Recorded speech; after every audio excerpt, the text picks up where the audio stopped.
Good evening, everyone. Right, so I don't even know how I start this live stream because earlier on, when I was on this afternoon on the live stream this afternoon, I was literally talking about the things that were coming to the United Kingdom, as Donald Trump was also talking about things that were coming to the United Kingdom. So, as I look, guys, and I'm told allegedly from a reliable source that Donald Trump had me on his phone and he was just watching what I was saying and he was just repeating it, right? That's what I've heard. I don't know if that's true, allegedly, whatever.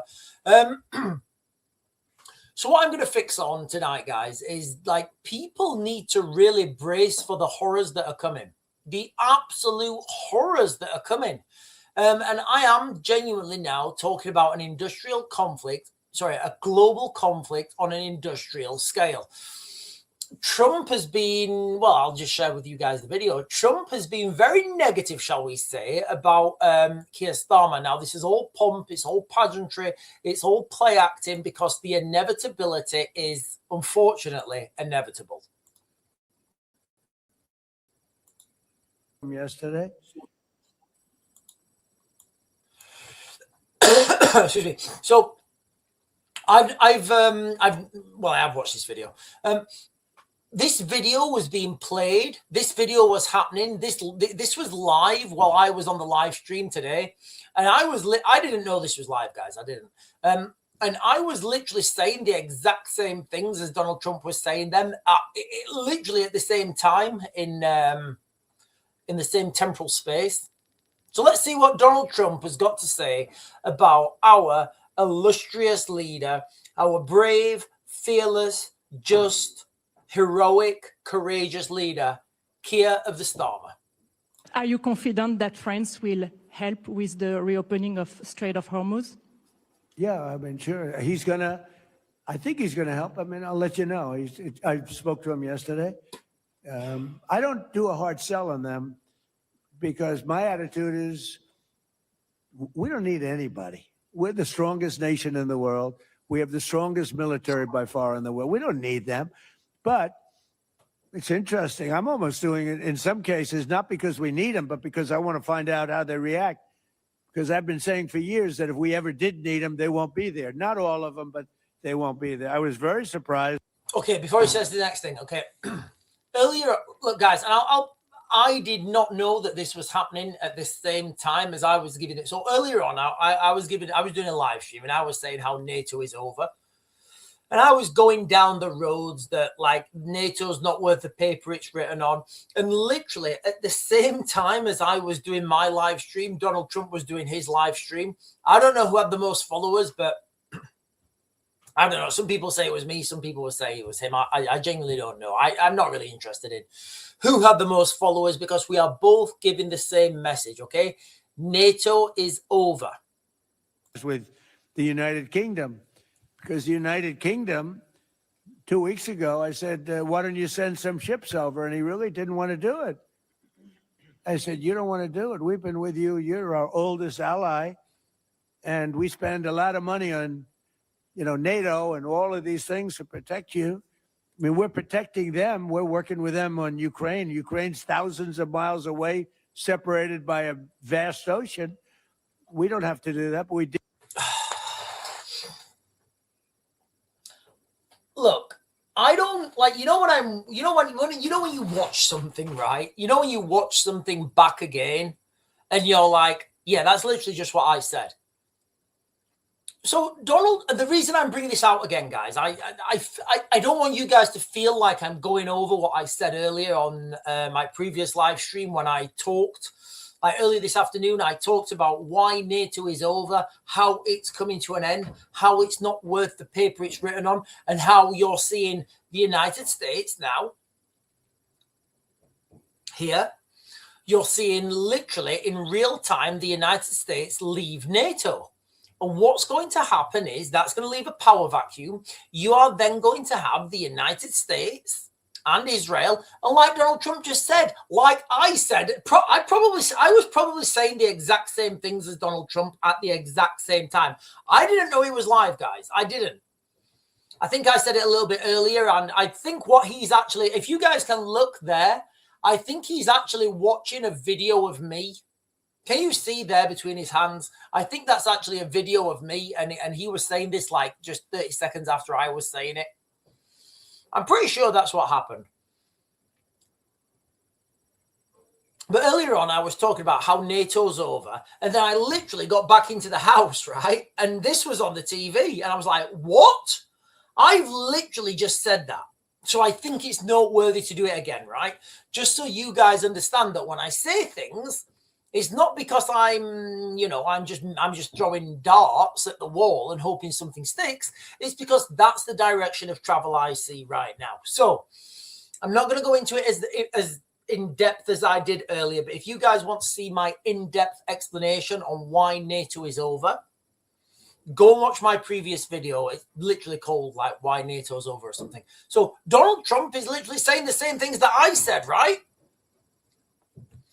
Did it? Well, Biden did it. I mean, I have to be honest with you. Biden got taken to the cleaners. But we worked with them in Ukraine. We don't need to work with them in Ukraine. And then they tell us that we have a mine chip around and they don't want to do it. I think it's terrible. No, I was very surprised. I told him, we requested 2 aircraft carriers, which they had, and he didn't really want to do it. And then right after the war essentially ended, meaning they were obliterated, he said, I would like to send the aircraft carriers. I said, I don't need them after the war has ended and won. I need it before the war. So I was very upset not upset, I was not happy with the UK. I think they'll be involved, yeah, maybe. But they should be involved enthusiastically. We've been protecting these countries for years with NATO, because NATO is us. NATO is over, ladies and gentlemen. NATO's over. It's gone. It's finished. It's done. It is not worth the paper it is written on. What does that mean? What does that mean for everyone? What does that mean, especially if you live in Europe?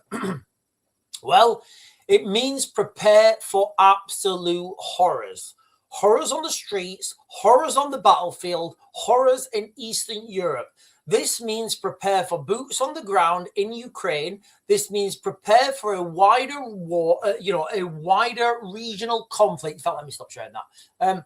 A wider regional conflict in Europe.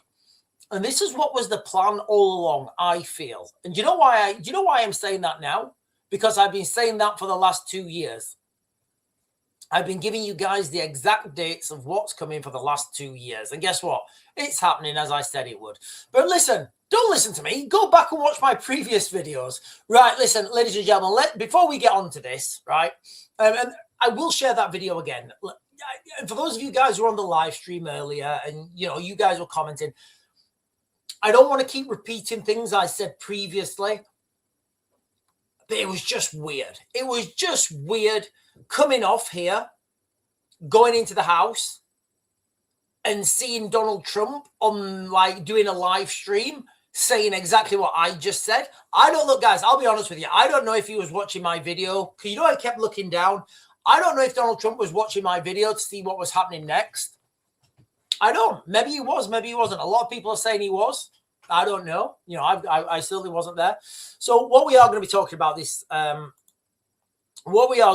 about this evening, ladies and gentlemen, is the unfolding of what's happening now, how NATO's over. Clearly it's over, guys. Clearly it's over. You just heard there from Donald Trump saying, we protect all these people. Why are we protecting them? They don't come and protect us. We're asking them for aircraft carriers. They got the aircraft. Why when they need us, they don't. When we need them, they're not there. Why are we going to be there for them? It doesn't make sense. That's what's coming. That is absolutely what's coming. That is the direction of travel. Absolutely fine if you don't like it. Absolutely fine. However, that's the direction of travel, okay? I've said wild things before and it's happened. And I've been saying this for a while. So let's just package this. In fact, hang on. Is this chat on? Give me a sec. Yes. Right. So let's just repackage this, ladies and gentlemen, if you're joining for the first time, okay? I'm going to do this as if you haven't watched my previous live stream earlier on when I talked about NATO is over. So President Donald Trump, he's at it again. He's taking another swipe at Keir Starmer, saying he's not happy with the United Kingdom. He's very surprised at our response to this, to the mess in the Middle East, and that Britain should be jumping in enthusiastically to help reopen the Strait of Hormuz. This comes right after Keir Starmer made it crystal clear, literally the same day. So this is what I was talking about earlier on. I said, look, Keir Starmer's come out and he said, we don't want to get into, he said it, I just said that again, Keir Starmer was on the live stream while I was on the live stream, and it was saying the same stuff as me. Maybe they're just following me. Can I get them done for plagiarism? I don't know. Maybe I can.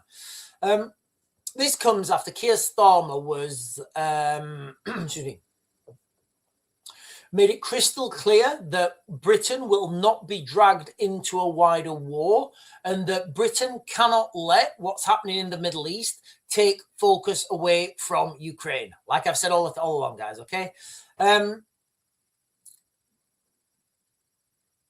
Now, Trump's frustration is no secret. You guys have just seen the video there, and I will be playing that video again because it's really important, right? That everybody understands what's coming.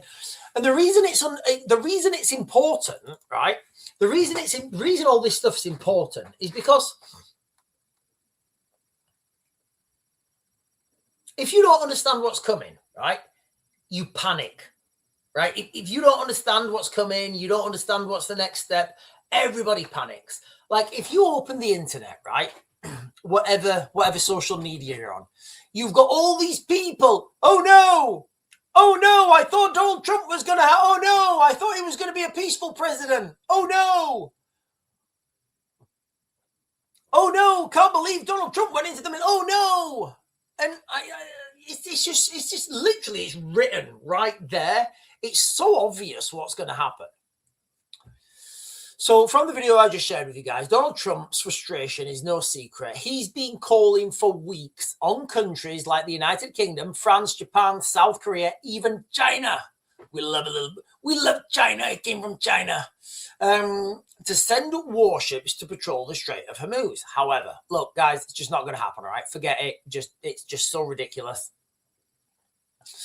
And to clear any Iranian threats. Now, you guys know that the oil prices are rocketing. I spoke to my dad today, actually. I spoke to my dad.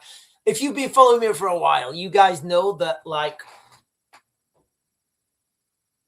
on the 29th, there wasn't a 29th, was there? On, like, the day after this attack went into, maybe the day after. It was when the fuel prices first went up.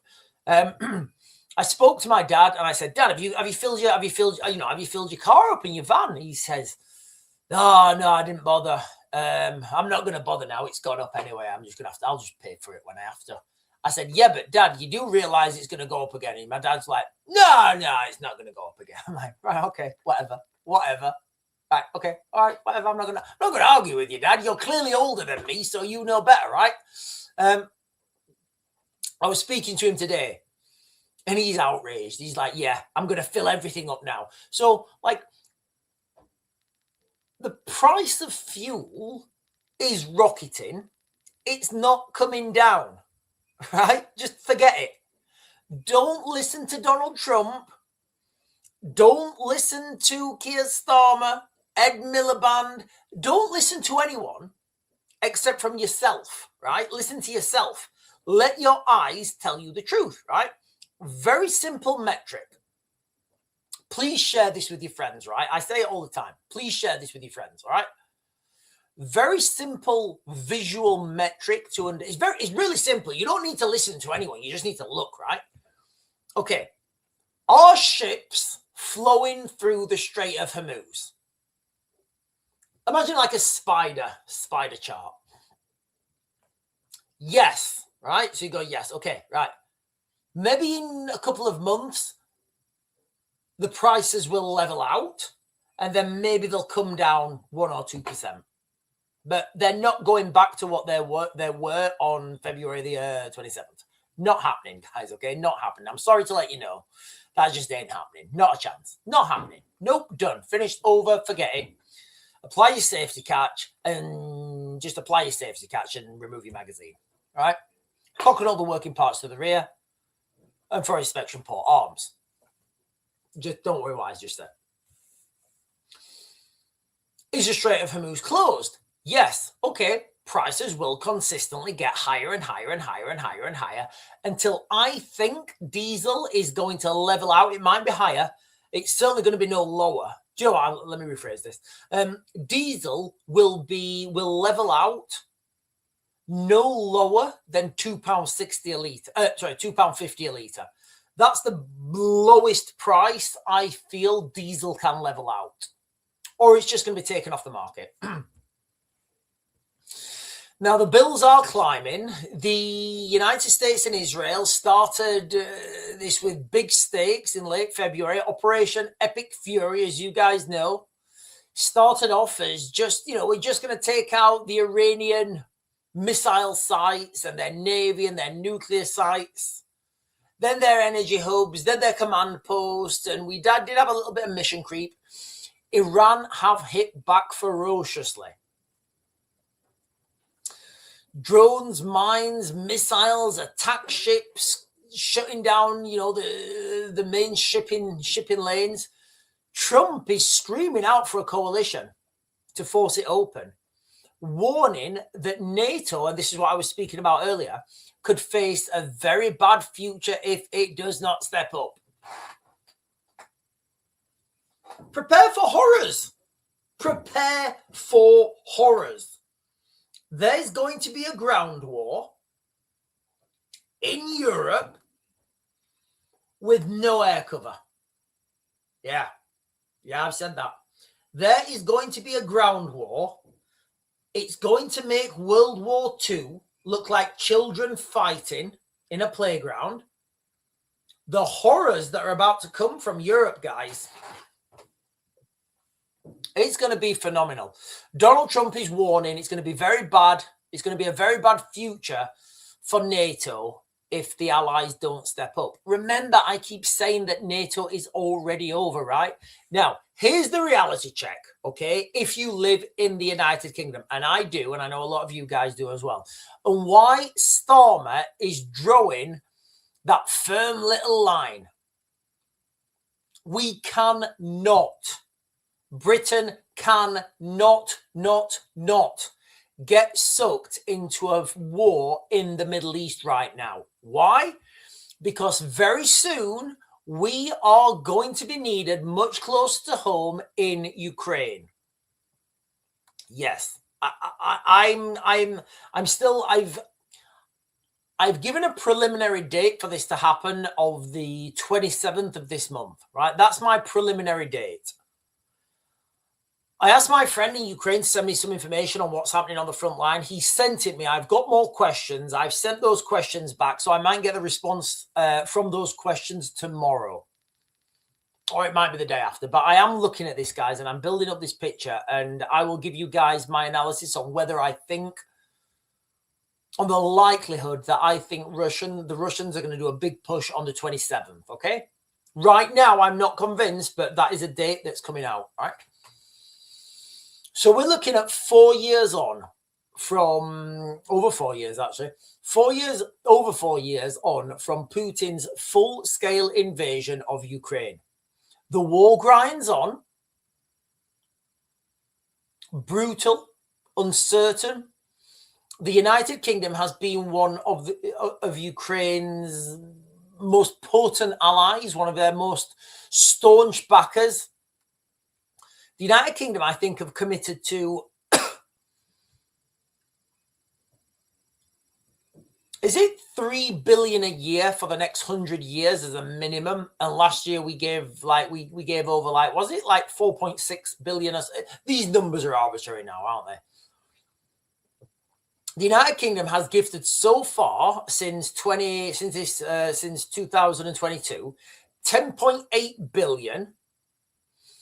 With a minimum of $3 billion a year locked in. I think it's for 100 years. I think it's for 100 years. That's a lot of money, guys, okay? New packages of support keep coming up. Air defense missiles, drones, training programs extended, even the opportunity, even the lobbying for Ukraine to join NATO, to buy US weapons for Kiev. It makes no sense.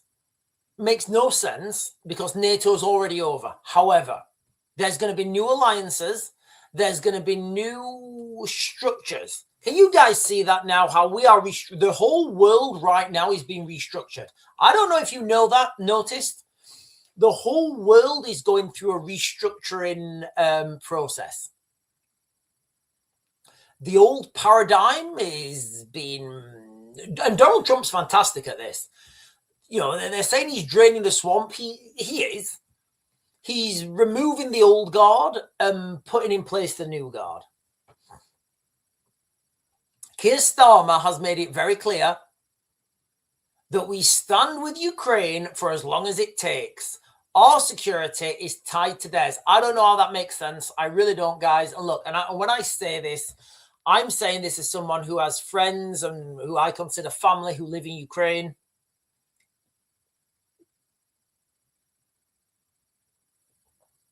So I don't know how that makes sense. You know, I don't know how that statement, the Ukrainian security is tied to our British security is tied to Ukrainian security. I don't know how that makes sense. I don't, but whatever.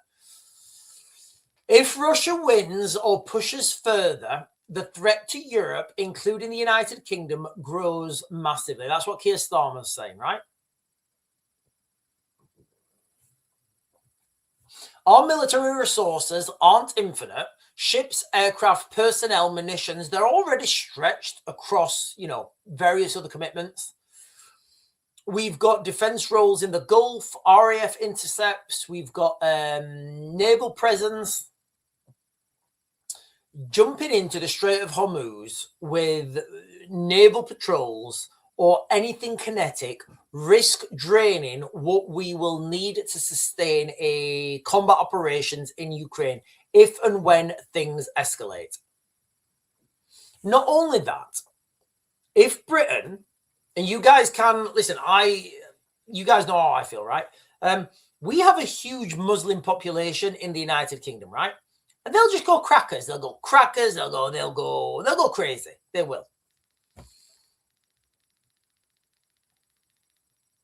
So there could, I know that, I think it's this Friday, the last day of winter, but we're still in the winter. It could be a winter offensive. It could be a spring offensive. It could be a Russian spring breakthrough by the Russians, or maybe something worse. Public mood is quite clear here as well. War weariness from Iraq and Afghanistan is still there. Energy costs are biting most people, unless you live in a hotel, right? If you live in a hotel, you're not worried about the price of energy, right? Are you? You're not worried about, you know, how much a bag of spring onion crisps cost. You don't care. You just get that for free. Most Brits, and I would be one of them, do not want a distant quagmire conflict on Eastern Europe's flank. They don't want that. I don't want that. Trump's rhetoric is absolutely classic. It's maximum pressure, calling out allies for not matching the US effort, trying to, you know, say, we helped in Ukraine, now help us here. And remember, when these people say help, that help normally goes back to themselves. So, for example, if Britain says, look, guys, I've done this. I've absolutely done this. If Britain, for example, says, we are going to spend 100 million in Ukraine, what Britain will do is they will spend that 100 million on British companies.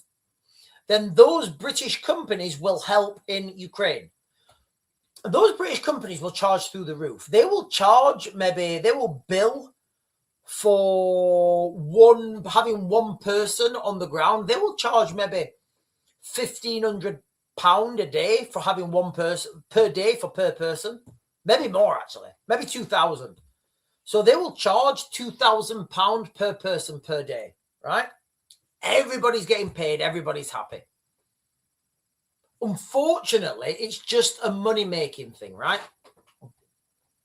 Now, I do think Keir Starmer is right to prioritise to protect British interests, avoid escalations that could spike prices further on, or draw us deeper in to, you know, another powder keg in the Middle East when there is an existential threat to Europe that really exists, and Britain has already taken that leading role.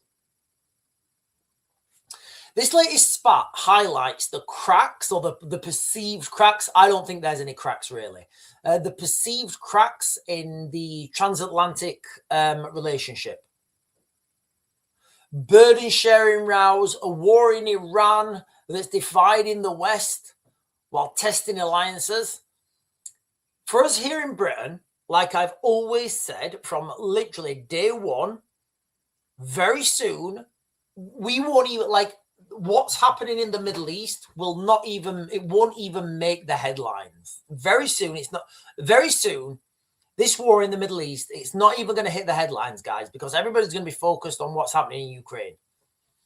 They're going to be focused on British soldiers. They're going to be focused on German, French, Polish, Latvian, Lithuanian, Estonian, Finnish. Is that how we say it? Finnish. That's what's going to be the focus, right? That's what's going to be the focus very soon, and that's going to be a land war with no air cover. That's what it's going to be, guys, and there's going to be some horrors. There will be some horrors, guys. There absolutely will. One of the things that's, like, for me, it's the scariest. It's those people who are in denial, right? And I don't mean you guys in the United Kingdom. I mean people right now in Eastern Europe. Although, listen, I think this will be coming to the United Kingdom as well in a different format. When those land pirates hit Europe, Poland, for example, there will be people in absolute denial. Yeah, I'm not going anywhere. No, it's ridiculous. No, I'm not going anywhere. Yeah. And then those land pirates will get into that block of flats or that apartment building. It's not going to be a good day for those people. So my advice to everyone, like it always is, make sure you've got a good hibernate, relocate, evacuate plan. Make sure you stick to it, right? Make sure you've got sufficient triggers and take decisive action early on. Right, listen, guys, I'm going to give you guys that video again, I think, but let me just talk about this real quick. So earlier on, Googleinos threw up a comment and he said, Sean, there could be 100,000 Britons could be out of work in the United Kingdom, because they'd be Britons, right? Within months, because of the war in Iran. Now, there's a few headlines talking about this. I just wanted to briefly, not gloss over it, but just touch on it, because I said this is what I was going to focus this evening on: the economic outfall and the more people are going to be in unemployment, right? So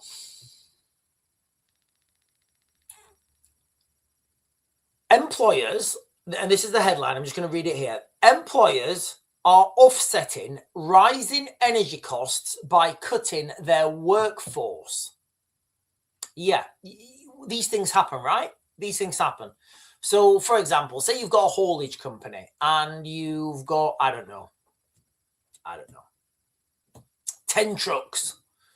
They all need diesel, right? They all need diesel. But maybe because of the price of diesel, you have to make difficult decisions. And maybe some of those difficult decisions are getting rid of some staff to pay for diesel, right? Because the price of diesel is going ridiculous. Now,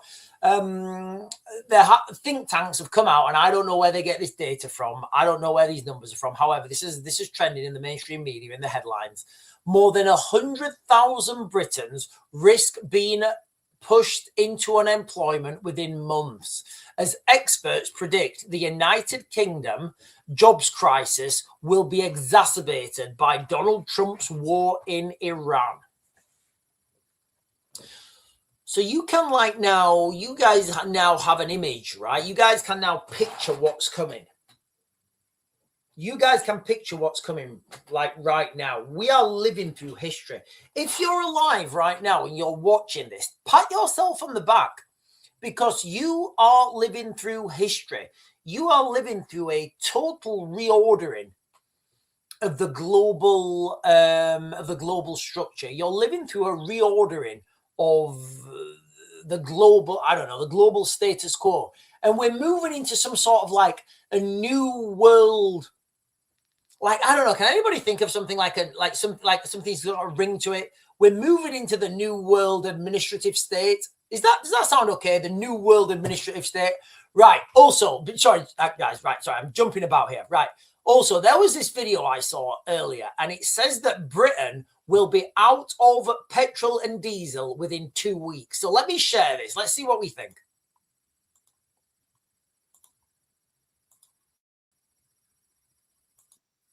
Weeks. And the problem is, the Straits of Hormuz is where the whole world's economy hinges. No way. Is that Ernie? I think I know him.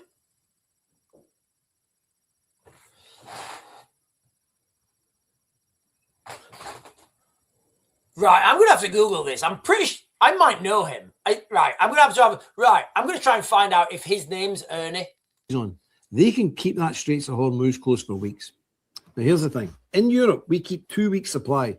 If you add our emergency supply into that, we have 3 weeks supply of fuel in Europe. That's Britain, Germany, America, France, Belgium, Holland, everywhere.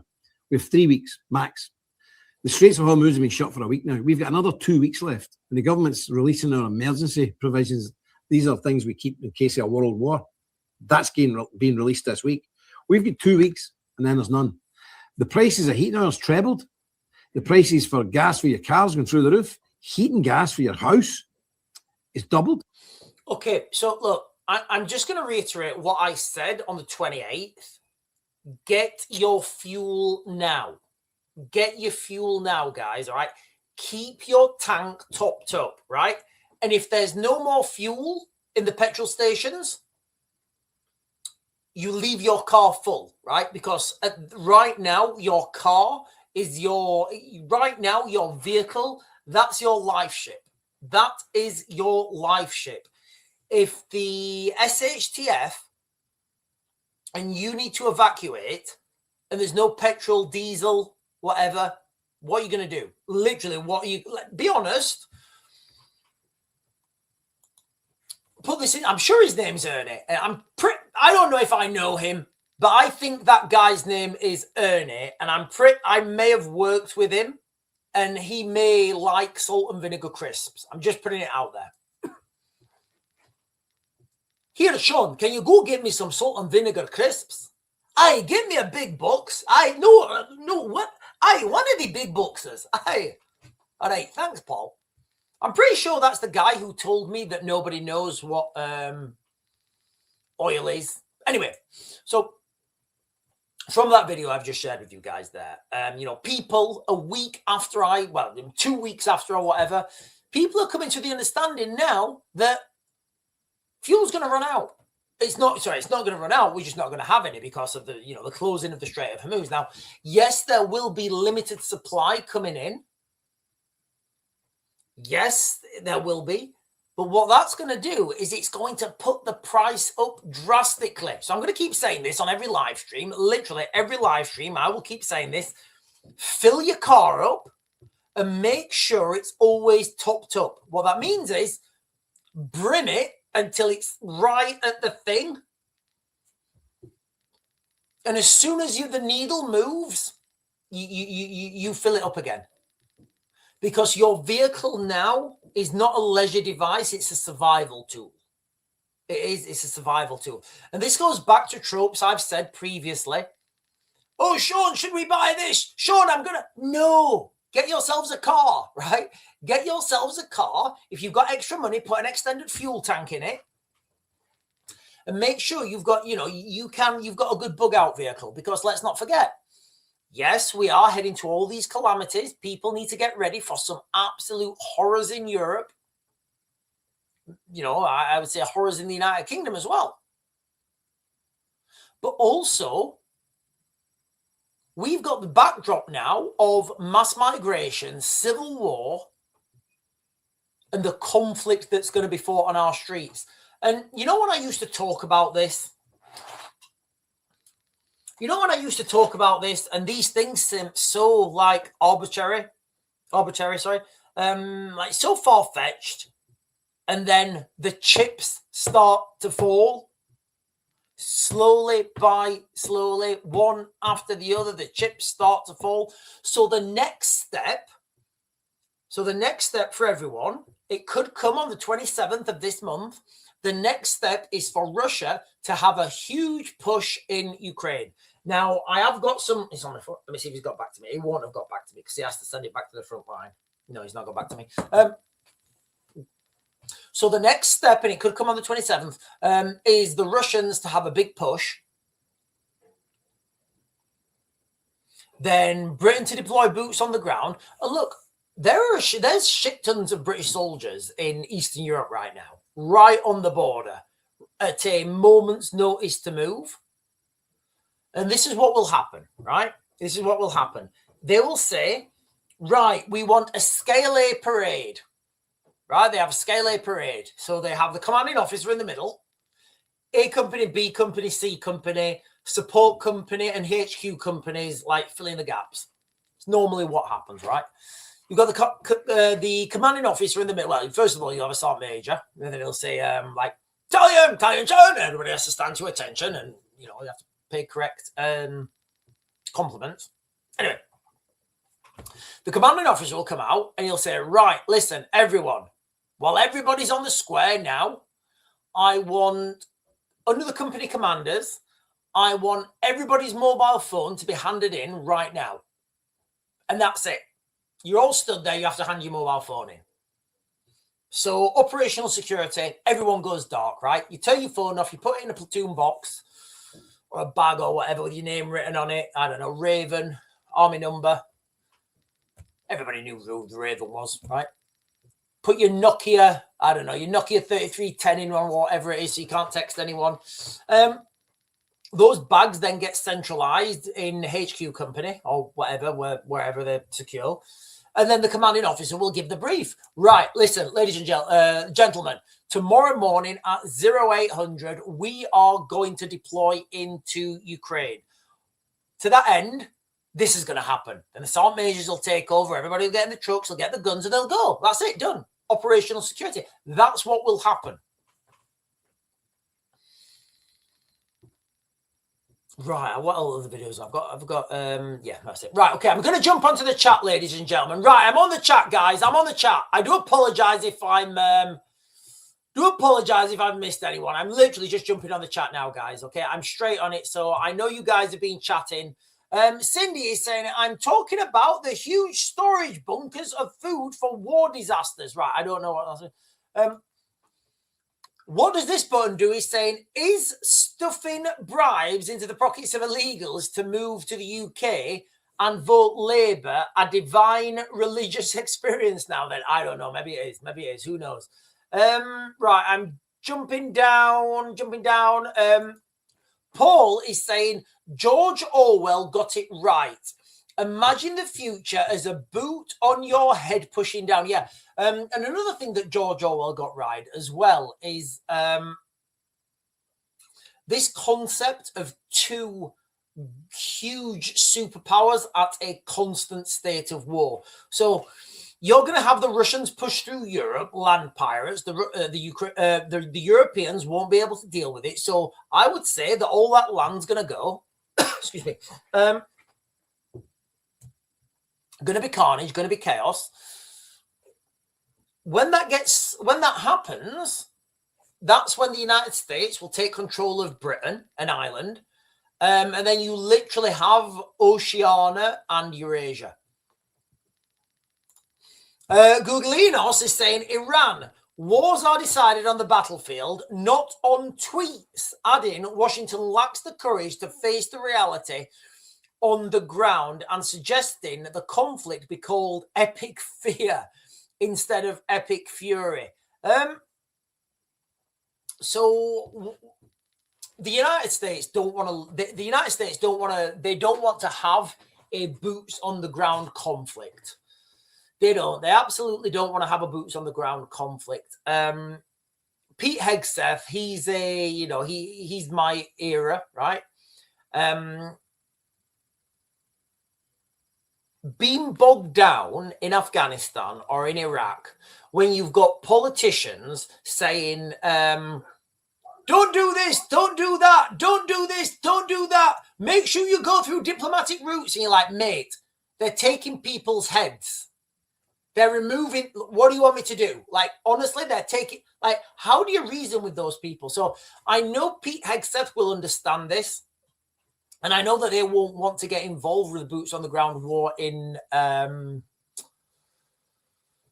Iran. I do think the Saudi Arabians are the likely choice for that.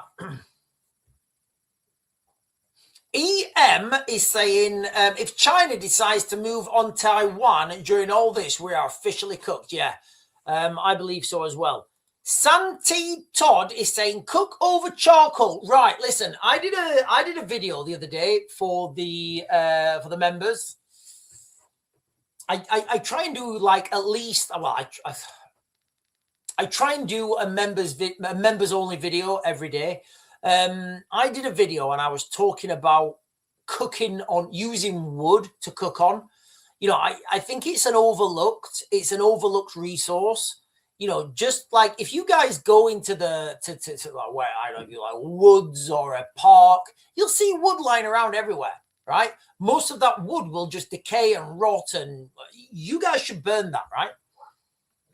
Obviously, check with the ground owner first. Nobody break any laws. I don't know how that works.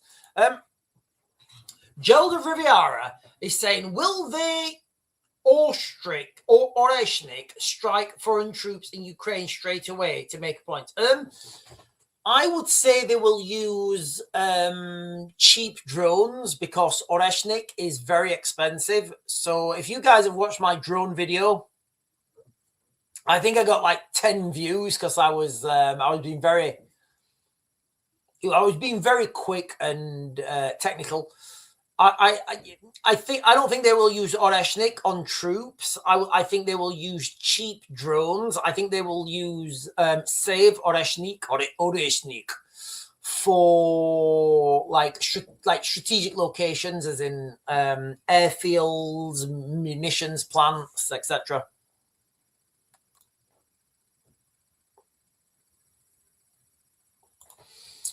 Lisa Jane is saying, Sean, DJT on GB News, now he's peed off with the United Kingdom. Yes, he absolutely is. But you've got to understand that this is all pomp. It's all pageantry.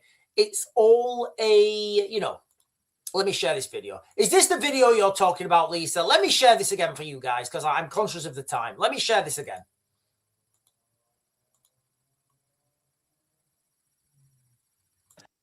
Are you confident that France will help with the reopening of Strait of Hormuz? Yeah, I mean, sure. I think he's going to help. I mean, I'll let you know. I spoke to him yesterday. I don't do a hard sell on them because my attitude is we don't need anybody. We're the strongest nation in the world. We have the strongest military by far in the world. We don't need them.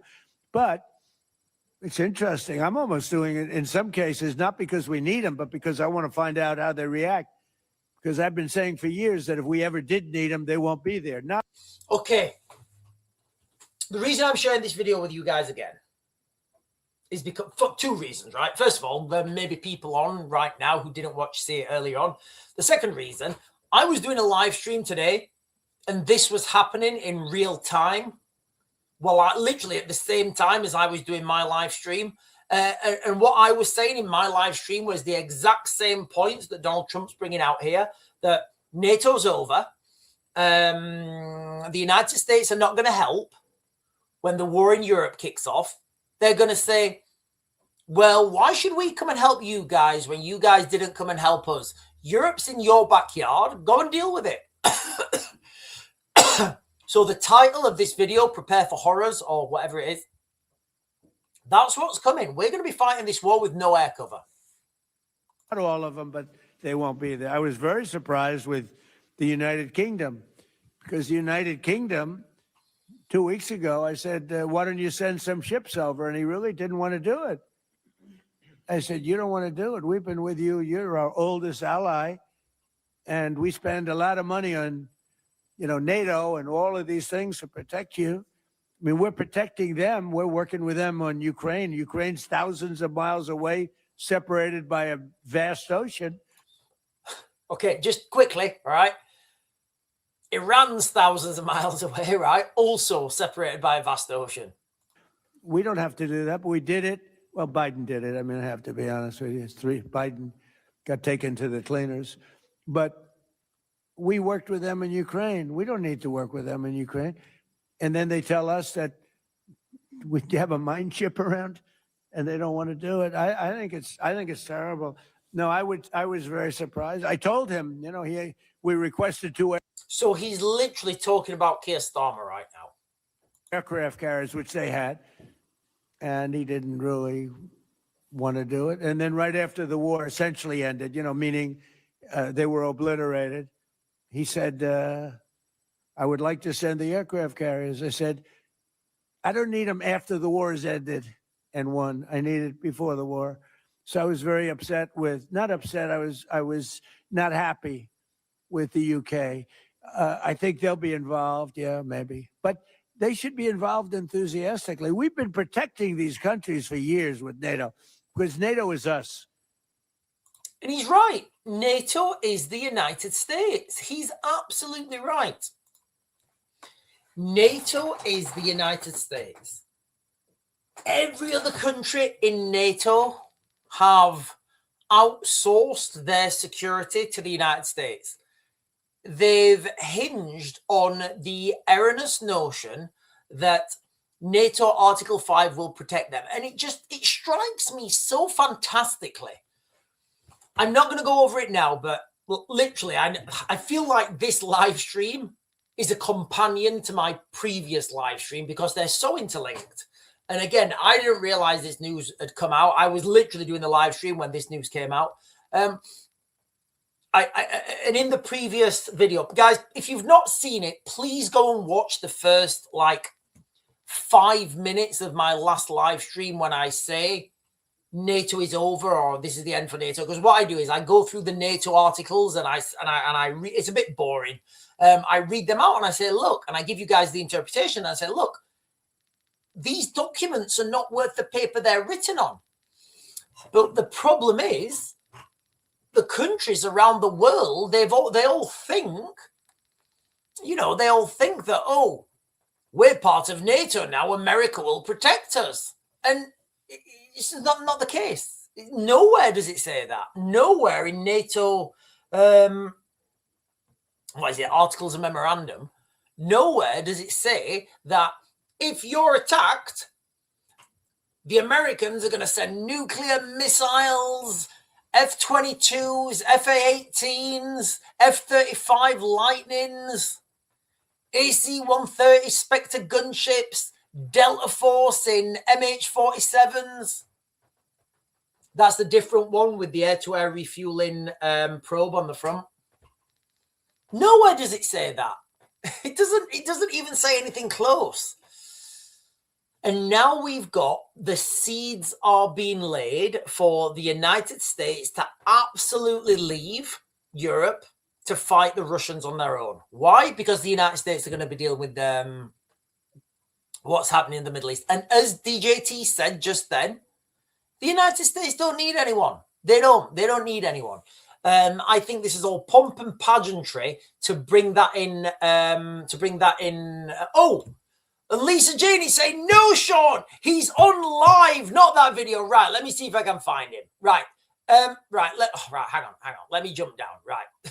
I'm totally missing the point here, all right, guys. I do apologize. Right, I'm literally going to jump to the bottom of the chat. Right, I'm at the bottom of the chat. Right, let me find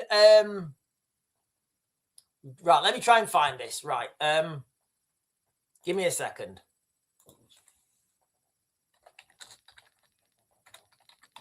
Is he still live?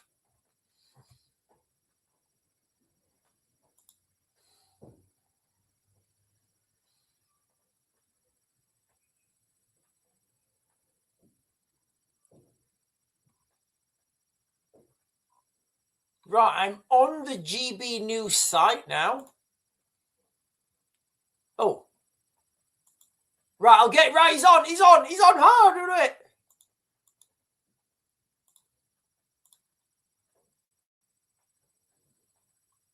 The first 2 rounds of leadership, Air Force gone, Navy gone.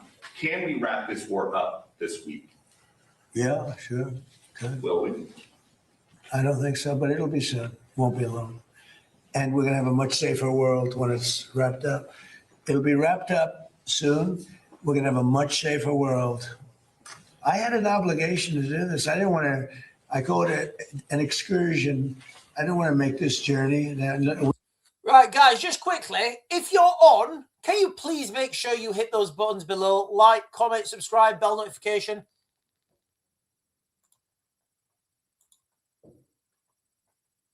But that's a very small thing compared to allowing them to have, you want to see a stock market go down? Start letting them hit you with nukes, okay? I think I said it. Donald Trump just started talking about nukes. Okay. And frankly, I thought it was going to go down much more, if you want to know the truth. I assumed that it was going to go down much more, only because people don't understand to a large, it's a big chess game at a very high level. It's a very high level chess, the highest. And I'm dealing with very smart players. These are smart people. They don't get there. You know, when you deal with some of these people, you're dealing with high level intellect, very high IQ people.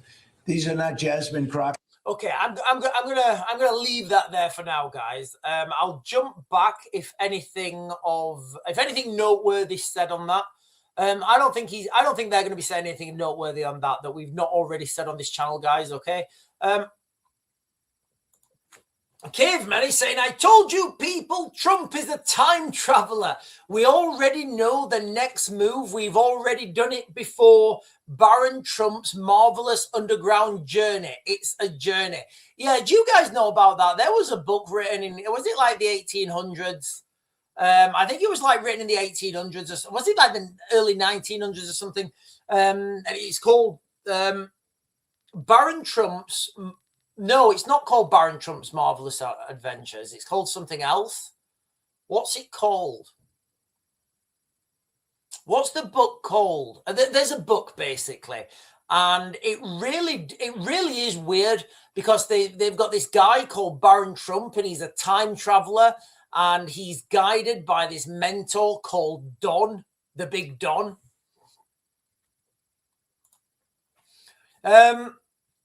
Googling us is saying the FBI investigating a suspicious package at MacDill Air Force Base in Tampa. So Tampa's in Florida. I thought MacDill was something from McDonald's, but I must be mistaken. What we have right now is we have an absolute... people are on high alert, right? People are on absolute high alert. People understand the threat. People understand that people want, that there are bad people out there trying to go blowy, kaboomy, kaboomy, rammy, stabby, stabby. In the case of the United States, shooty, shooty. And everybody's on edge right now, guys. Okay. And these things, they're only going to get worse. They're not going to get better. They are only going to get worse. They're only going one way. And again, the metric for this, very easy for you guys to understand the metric, okay? First of all, if you live in the United Kingdom, right, 2 metrics you need to watch. These are the only 2 things you need to look at. Let your eyes tell you the truth. Don't listen to politicians. Don't listen to leaders. Don't listen to anyone else. Don't listen to anyone else unless they're saying exactly what I'm saying, ladies and gentlemen, okay? if you want to look at the prospect of civil war in the United Kingdom, I say it's already inevitable. That's what I'm saying. Lots of other mainstream commentators are saying that as well. Lots of analysts are saying that. They're looking at the numbers, they're looking at the demographics, they're looking at the direction of travel, and they're like, yeah, this is inevitable now. There really is no off-ramp. And the metric for that is, can we stop the boats coming over the channel? Yeah, if we can, if for some reason we manage to stop them, then we may be able to reverse things. I don't think we can, but the first metric is stopping the boats, right? Now, when you're talking about the conflict in the Middle East, when you're talking about the escalating fuel prices, when you're talking about the implementation and the activation of sleeper cells in the United Kingdom, the only thing that you guys need to look at is, has the Strait of Hormuz been reopened? Yes. Okay. There might be an off ramp. No. Now things are just going to get worse, right? And I don't see any scenario where the only scenario realistically is there's quite a few actually how it could happen. I mean, it will happen at some point. But the quickest scenario, hang on a minute. We're probably going to have fuel rationing in 2 weeks, guys. We're probably going to have fuel rationing in 2 weeks. Yeah. We're probably going to have, guys, I should do it. I'm going to do a video on this on its own. I may even do a deeper dive as a members only video, but I'm putting it out there now. You've got 2 weeks before fuel rationing. Yeah. You have probably got two. Yeah. Sorry, it's just come to me. 2 weeks before fuel. Sorry. So the quickest way to get that fuel flowing again is for the United States to say, we're not going to do any more bombing, right? We're good. We're over. And for the United States to like surrender or something to Iran and let them build a nuclear weapon. That would be like, that's the quickest way. How likely do you guys think that is? And even if that happened today, it would take weeks at the minimum for fuel to start flowing through the Strait of Hormuz, right? That's the reality. So the next best case scenario would be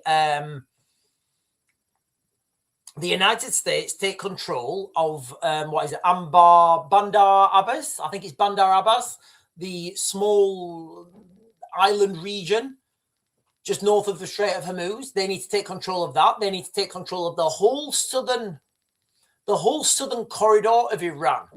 That is going to take hundreds of thousands of troops. And I'll tell you guys, the Saudi Arabians, they're the ones most likely to do it because they're the ones who are losing the most money, right? Saudi Arabians are losing a shit ton of money because they are the biggest oil producer. However, what we are seeing, what you guys have got to understand is the Saudi Arabians have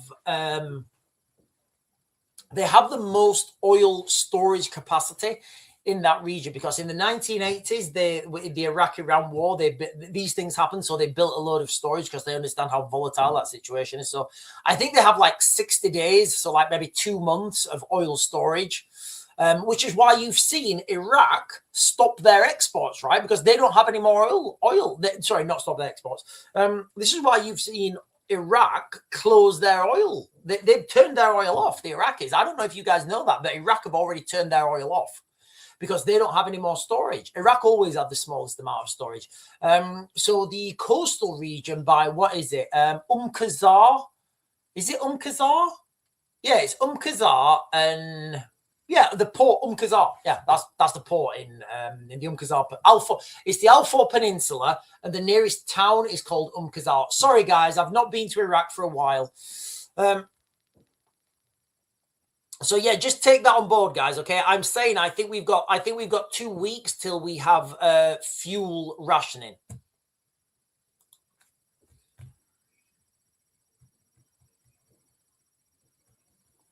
Emma Jane is saying, maybe we could all go back to bikes for now, unless it's many miles to get to work. Yeah. You need to think about having your car as a bug-out vehicle as well.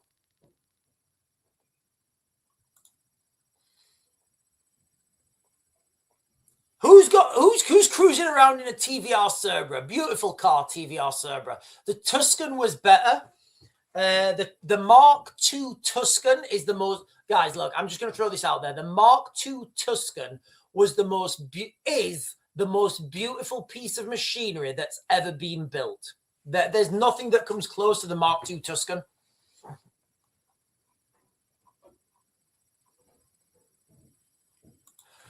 Ruben is saying Israel will never allow Iran to have nukes, regardless of what the United States may say. No, okay. So what I was getting at there is, I wasn't saying that was a likely scenario. What I was saying is that's the quickest scenario to get that oil running, right? If the United States just say, right, okay, everyone, you guys are fine. We're going to go now. We've beat you up a bit. We're going to go. We'll be back in a couple of years. That's the quickest way to get oil flowing, right? It's the quickest way. How likely do we think that is? I would say that is like, you know, I don't even think there's a 0 chance. I think it's less than a 0 chance of that happening. Googleinos is saying that there is a report out saying that more than 700 Iranian agents in Canada pose a national security threat. Yeah.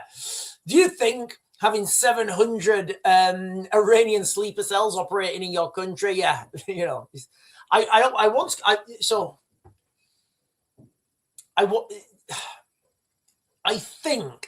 think somebody once from the Canadian security, what is it, CSIS, Canadian Secret Intelligence Service, CSIS, yeah, that's it. Somebody once from the Canadian Secret Intelligence Service tried to, I think he tried to recruit me.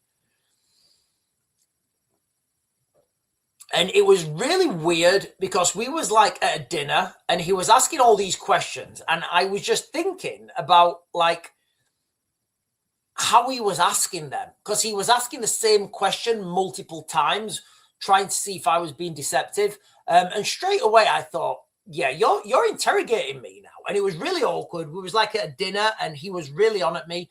But what I'm getting at there with the Canadians is I've only had very limited exposure to the Canadian Intelligence Service. And if I can spot Canadian intelligence, then I'm sure that the Iranians can as well.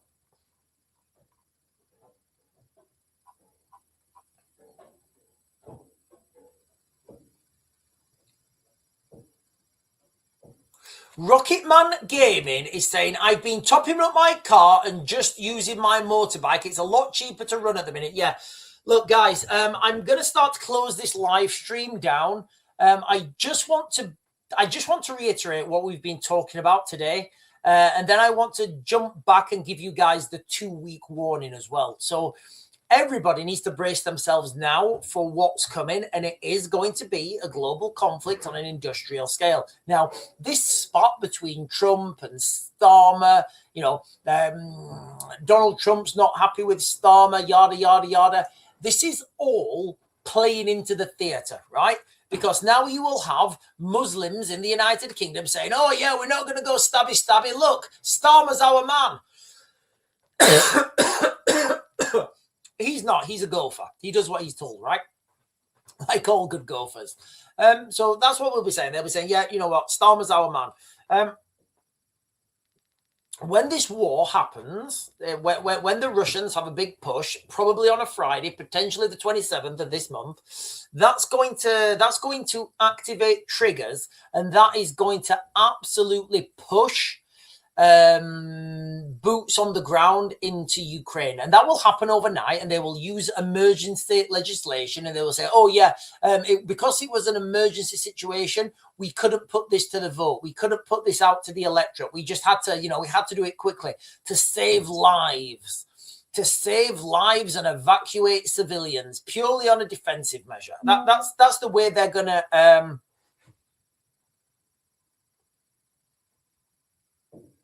I've just done that. Hang on, guys.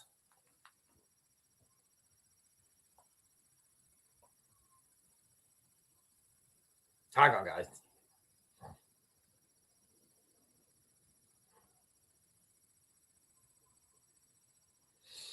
All right. Get off my phone quick so he doesn't see. If he sends me a message back, he won't know if I've seen it. Now, these things are happening, right? And let me share this video before we go. One more time. Not the Donald Trump one. So I'm saying, I believe that there's going to be fuel shortages in 2 weeks. Fuel rationing in 2 weeks. So let me share this. And the problem is, the Straits of Hormuz is where the whole world's economy hinges on. They can keep that Straits of Hormuz closed for weeks. Now, here's the thing. Okay, just quickly, they can keep the Strait of Hormuz closed indefinitely. They can close it and it's done. All right, absolutely, the Iranians can close it. In Europe, we keep 2 weeks supply. If you add our emergency supply into that, we have 3 weeks supply of fuel in Europe. That's Britain, Germany, America, France, Belgium, Holland, everywhere. We have 3 weeks max. The Straits of Hormuz have been shut for a week now. We've got another 2 weeks left. And the government's releasing our emergency provisions. These are things we keep in case of a world war. That's being released this week. We've got 2 weeks and then there's none. So what he's saying there is we've got 2 weeks and then there's none. He's not right. Listen, he's a very educated man, clearly, and he sat on a desk and he's wearing a suit, so he must be educated at something, right? What I'm saying is, I think he is right about the fuel shortages. However, there will still be fuel coming in from other countries, right? There will still be fuel coming in from other countries. So 20%'s gone, yes.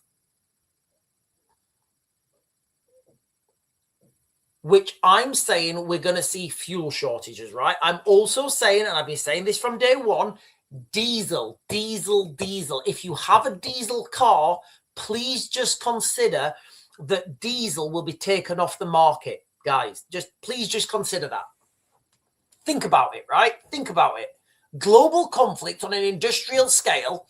Are they going to let Karen and Chloe in their, Audi A4 diesel with their convertible? Are they going to? Who do they want? Do they want Karen and Chloe to go to Skegness for the weekend, or do they want to keep a tank running? You guys know what I'm going, okay? In these times that we're coming up to, I think diesel will be gone off the shelves. The prices of heating oil's trebled. The prices for gas for your cars going through the roof. Heating gas for your house is doubled. So that's the problem, ladies and gentlemen. That's the problem we're all facing. There's still plenty of oil on the planet. There's plenty of oil on the planet. However, getting that oil to you is very difficult.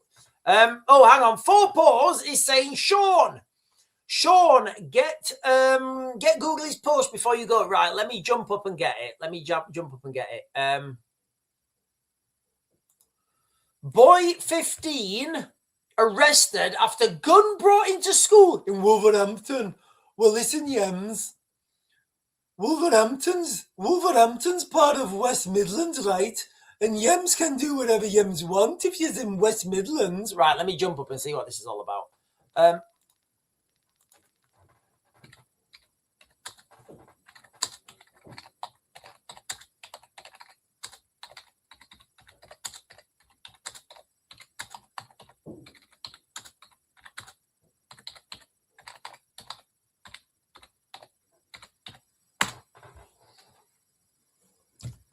Wow. Okay, so 4 hours ago. Let's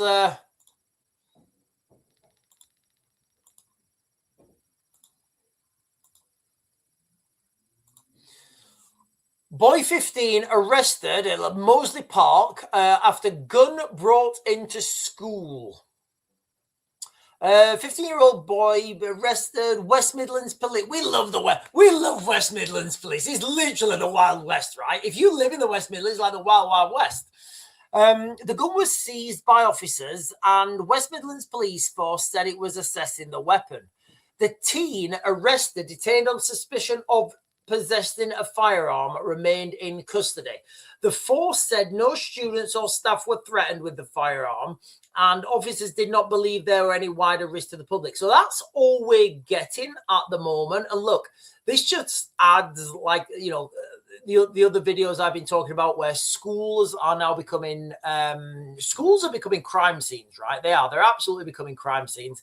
It's crazy, it's wild, and like people just need to get rid of people need to get used to, you know, what's coming. Absolutely, people need to get used to what's coming. Right, listen, guys, let me throw this out there one more time. All right, fill your cars up, keep them topped up. If the petrol station stops selling fuel, you stop driving, right? That's the reality, okay? Your vehicle should now be your lifeboat. Stop looking at your vehicle as somewhere that takes you to the supermarket, takes you to the shop. Your vehicle is now your lifeboat. I'm going to do a video on this. It's on its own tomorrow. Anyway, ladies and gentlemen, I'll bid you good night. The end to NATO. We're all swizzled and prepare for the horrors. And I'll bid you good night. I'll see you in the morning.